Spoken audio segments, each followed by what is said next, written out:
Hello everyone. In the first chapter of Population Part 1, we have learned the importance of population in geography, as well as we have discussed the factors which are affecting on population distribution.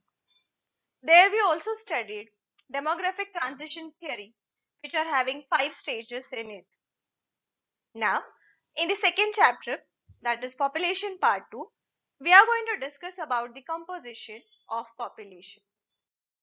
Population is also referred as a human resource. So what makes population a resource? So children, as you all know, that human being is having intellectual power that can convert the natural substance into resource. Let's take one example. Water. Water is the natural substance. But using their skills, ability and knowledge, man can generate hydroelectricity using this natural substance. So thus, the simple substance transforms into resource. The physical and intellectual characteristics of population affect development of any region. Moreover, efficient use of natural resources are dependent upon the skills, ability, and knowledge of human being. Let's take example of Japan.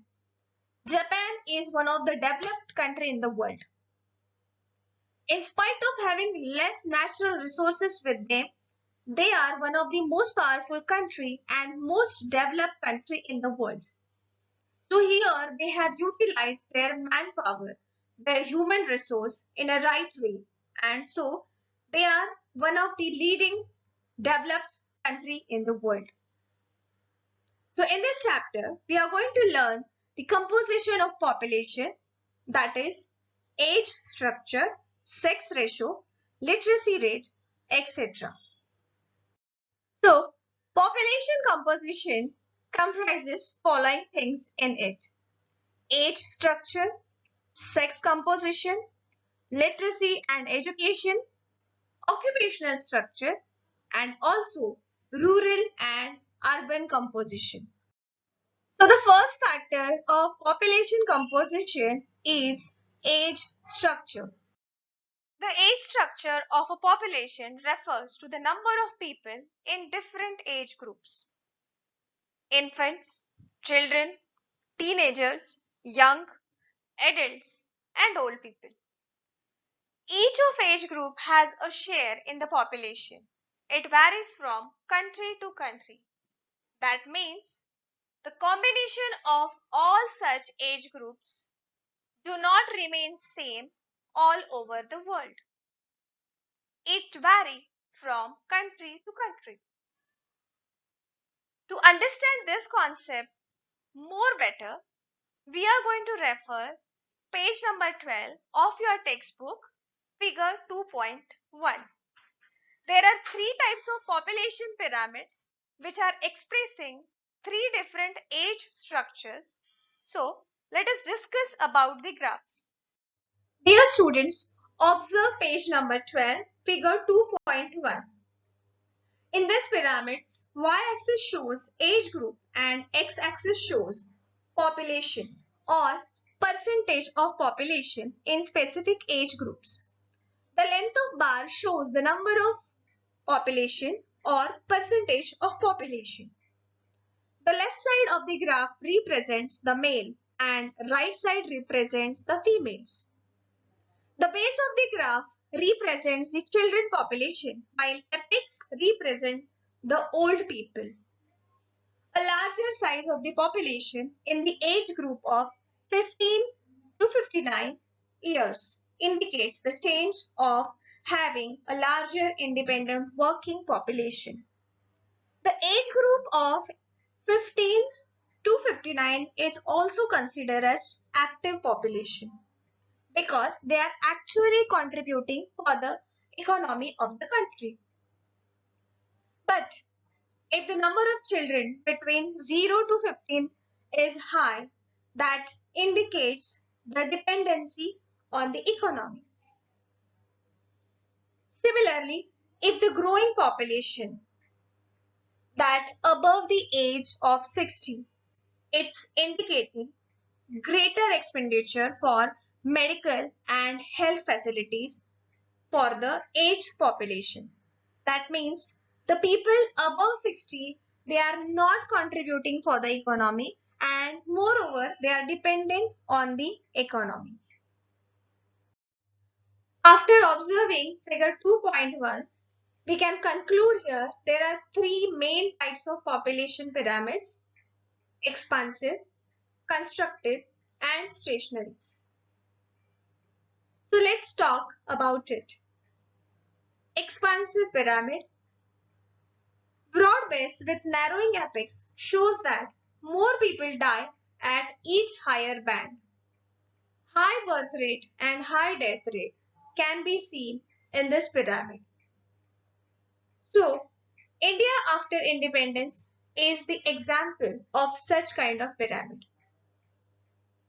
Second, constructive pyramid, where base get narrower while apex is broader.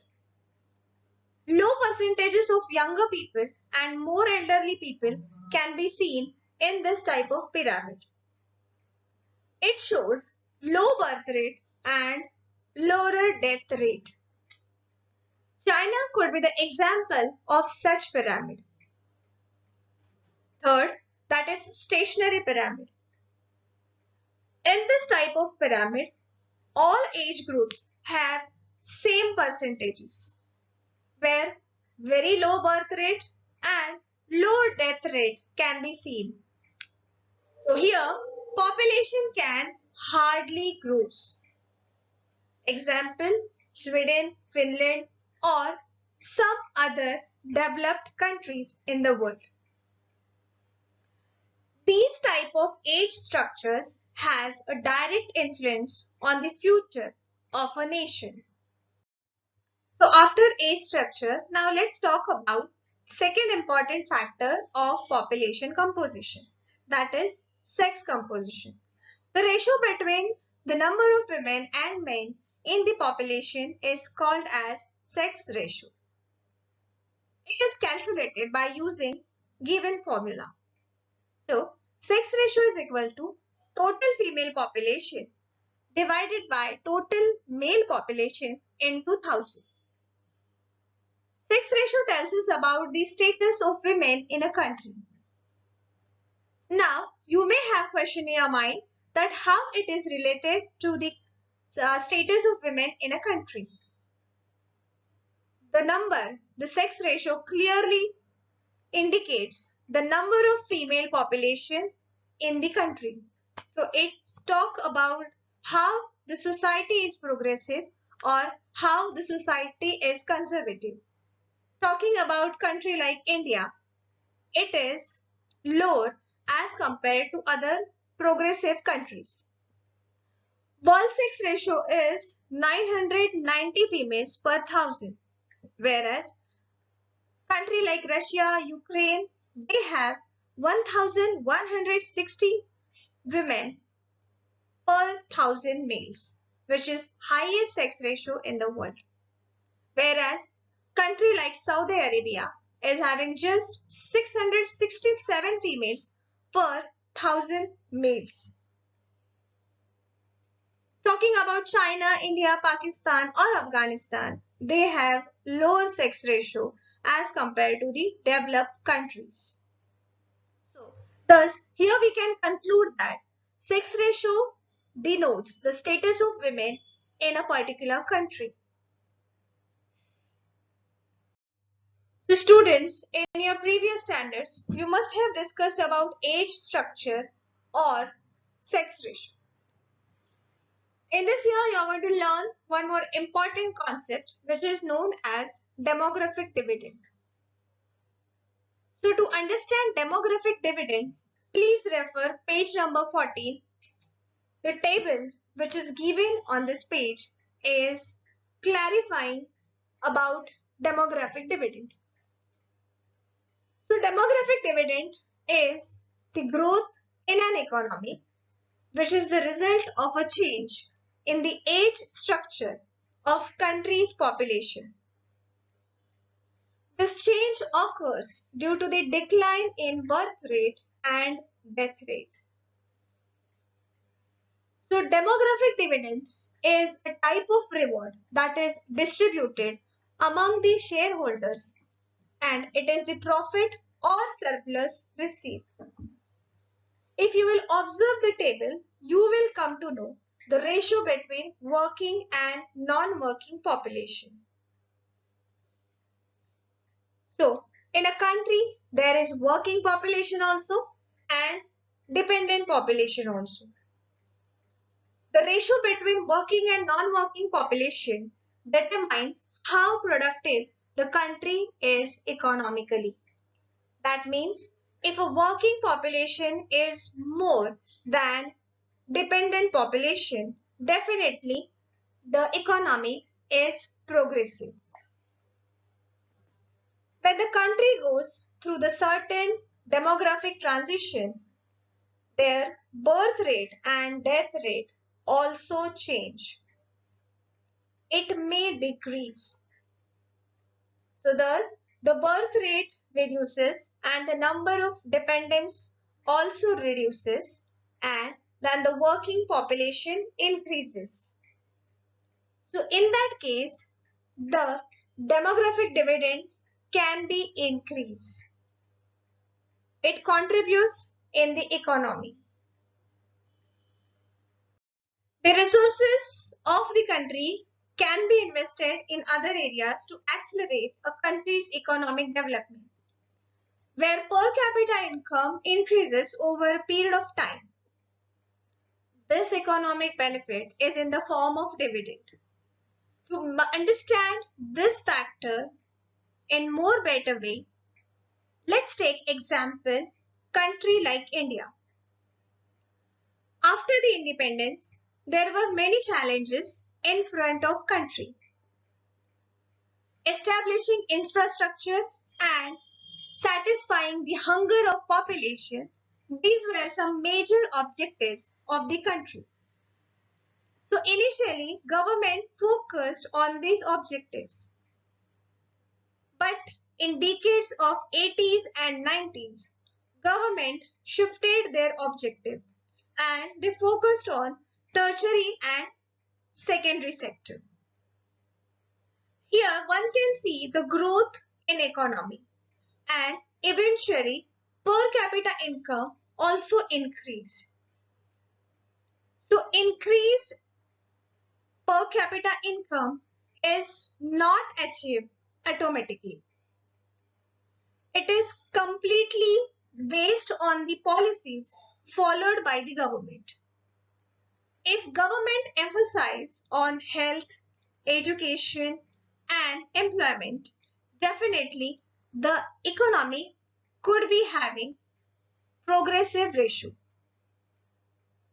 So one can relate the level of schooling, employment, policies on taxes and even health program with demographic dividend.